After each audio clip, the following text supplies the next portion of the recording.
دعا کرو کہ مولا یہاں تک پہنچایا ہے رمضان کی سانسیں عطا کر دے، ہمیں مولا رمضان کا چاند دیکھنے کی تک زندگی عطا کرے، اور رمضان کے آنے سے پہلے اپنے آپ کو اتنا پاک کر لو، گناہوں سے توبہ کر لو۔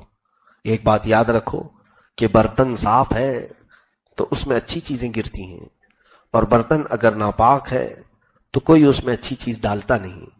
مثال کے طور پر اگر میں دودھ بانٹ رہا ہوں، دودھ اگر میں تقسیم کر رہا ہوں، آپ سارے لوگ قطار میں کھڑے ہیں، اپنا اپنا برتن لے کر کے دودھ لینے کے لیے آئے، دودھ ایک صاف ستھری چیز ہے اور ہم مفت میں تقسیم کر رہے ہیں آپ کو، لیکن اچانک آپ سامنے آئے آپ کے نمبر پر، جب آپ نے برتن بڑھایا تو میں نے دیکھا کیچڑ بھرا ہوا ہے، کیچڑ بھرا ہوا ہے اور کہیں غلاظت لگی ہوئی ہے، بدبو اس برتن سے آ رہی ہے۔ آپ اپنے دل پر ہاتھ رکھ کر کے بتاؤ کیا میں دودھ اس میں ڈال دوں؟ برتن غلیظ ہے، ناپاک ہے، میں صرف اتنا کہوں گا اے میرے بھائی جاؤ اس کو صاف کر کے لے آؤ، نہیں تو میرا دودھ نہ تمہارے کام آئے گا نہ میرے کام آئے گا۔ اس برتن میں ڈالتے ہی میرا دودھ بھی ناپاک ہو جائے گا، غلیظ ہو جائے گا، برتن پاک کر کے لاؤ۔ تو بانٹنے والا ہمیشہ یہ دیکھتا ہے کہ لینے والے کا برتن صاف ہو، بلا تشبیہ ہو، بلا تمثیل۔ مولا تبارک و تعالیٰ کے حضور رمضان میں اتنی خیرات بانٹی جاتی ہے، بلکہ یوں سمجھ لیں کہ رب ذوالجلال بندوں کو خود نوازنے کے لیے رمضان دیا ہے، ایک ایسا سنہری موقع دیا ہے۔ اب یہاں وہ بندے مولا تعالیٰ کی ہزار نعمتیں اور رحمتیں لے لیتے ہیں جن کے برتن صاف تھے، جن کے دل پاک تھے، جنہوں نے رمضان سے پہلے اپنے آپ کو دھل لیا تھا، پھر رمضان کی برکتوں نے انہیں بہت اعلیٰ مقام تک پہنچایا، اور جو اسی طرح سے باقی رہے اور اچانک رمضان آ گیا تو پھر ان کے برتن میں کیا گرا کیا نہیں یہ اللہ بہتر جانتا ہے۔ بس وہ وقتی طور پر رمضان والے تو ہو گئے لیکن رحمان والے بن نہیں سکے۔ اسی لیے ہم نے دیکھا ہے کہ بہت سارے رمضانی نمازی ہیں، ہم کہتے ہیں رمضانی نمازی نہیں، ربانی نمازی بنو، رحمانی نمازی بنو۔ یہ اس وقت ہوگا جب مولا تعالیٰ کی عطائیں بھرپور تمہیں مل جائیں۔ یہ میری گزارش ہے کہ رمضان کی تیاری، رمضان کی تیاری، رمضان کی تیاری، سارے لوگ یہی سمجھتے ہیں۔ رمضان کی تیاری کا مطلب کیا ہے؟ گھروں میں راشن بھر دو اور گناہ ویسے کے ویسے رہ جائے۔ انقلاب ہے رمضان المبارک کے مہینے میں۔ ماں عائشہ صدیقہ فرماتی ہیں رضی اللہ تعالیٰ عنہ، رسول کریم صلی اللہ تعالیٰ علیہ وسلم ہمیشہ اصحاب صفہ کے ساتھ افطار کرتے تھے۔ اصحاب صفہ کون ہے جانتے ہیں آپ؟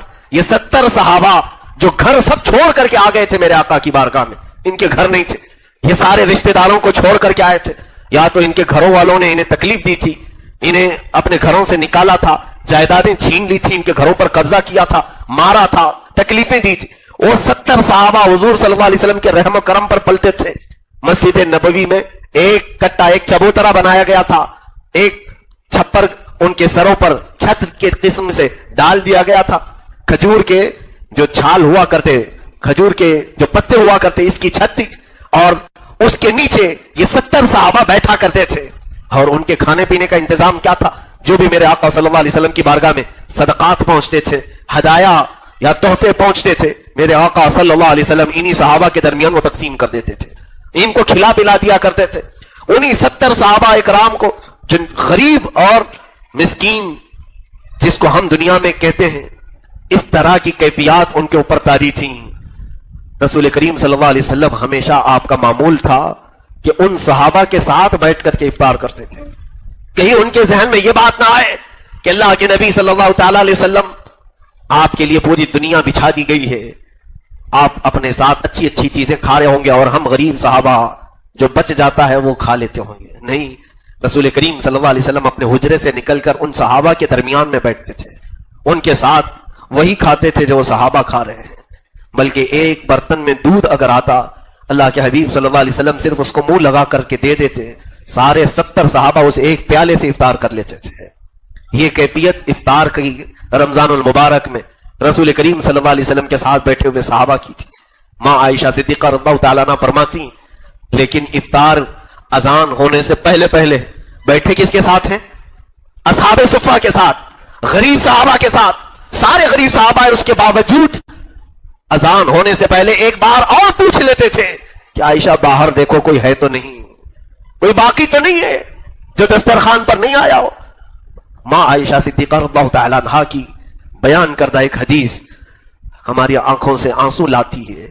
فرماتی ہیں کہ میں حجرے رسول میں کھڑی رہ کر دیکھتی تھی یہ افطار کا منظر.